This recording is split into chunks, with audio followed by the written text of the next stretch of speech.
Dans cette partie de vidéo, on va voir comment personnaliser l'espace de travail. Avant tout, on va voir comment supprimer et ajouter une palette. Bon, comme vous voyez ici, nous avons comme exemple la palette standard. Je vais la glisser à partir de ce bar-là. Bon, la palette standard, je vais la fermer. Pour rajouter la palette standard, je clique ici et je choisis A4. Ou bien je clique sur une palette qui existe. Hop, la liste des palettes s'affiche. Et je vais choisir, je vais choisir standard. Les palettes qui ont un check devant elles sont les palettes affichées. Je vais cliquer sur palette standard. Regardez maintenant, la palette standard est cochée. Et je vais la remettre à sa place.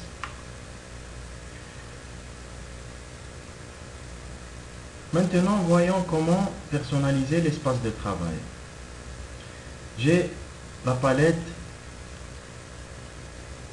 espace de travail qui est une nouveauté de AutoCAD 2006. Maintenant, je suis sur l'affichage AutoCAD classique. J'ai aussi un affichage modélisation 3D et dessin 2D et annotation.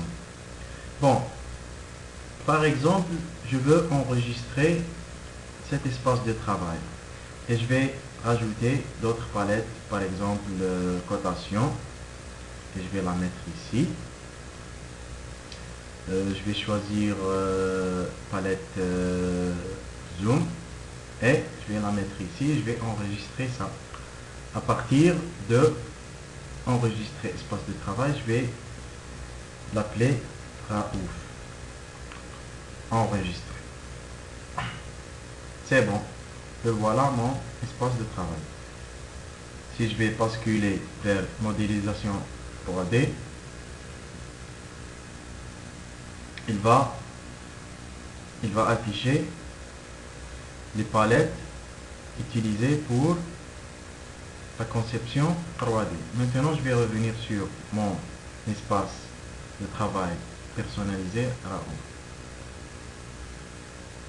Il va remettre toutes les palettes comme je l'ai choisi à la première fois.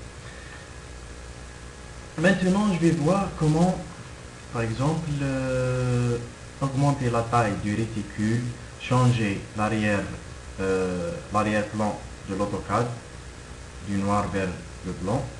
On va aller sur menu outils et options. Sur l'onglet affichage, je clique sur couleur. Je tape sur arrière-plan uniforme et je choisis blanc et appliquer. Le voilà, il a changé de couleur. Mais de préférence, il faut le laisser en noir parce que c'est la meilleure couleur. Je peux aussi changer les couleurs des réticules, vecteur opaque, les infobulles, etc. Maintenant, voyons comment changer la taille des réticules. Regardez.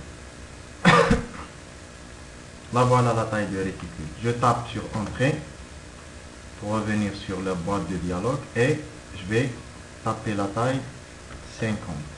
Et je vais faire OK. Elle a augmenté la taille du réticule 10 fois. Je vais revenir sur la première valeur.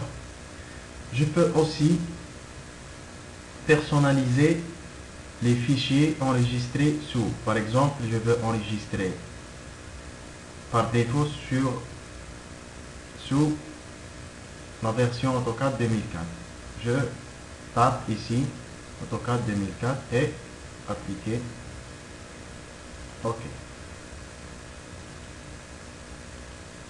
Et voilà. Il va enregistrer automatiquement sur AutoCAD 2004.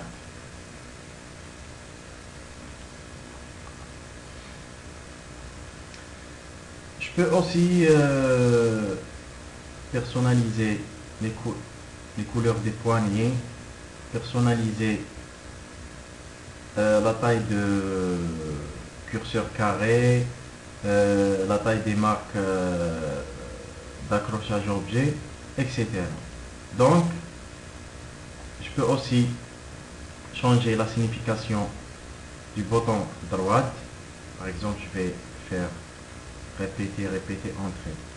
Cela va m'aider à éviter de taper sur la touche entrée. Au lieu de ça, je vais taper le bouton droite de la souris.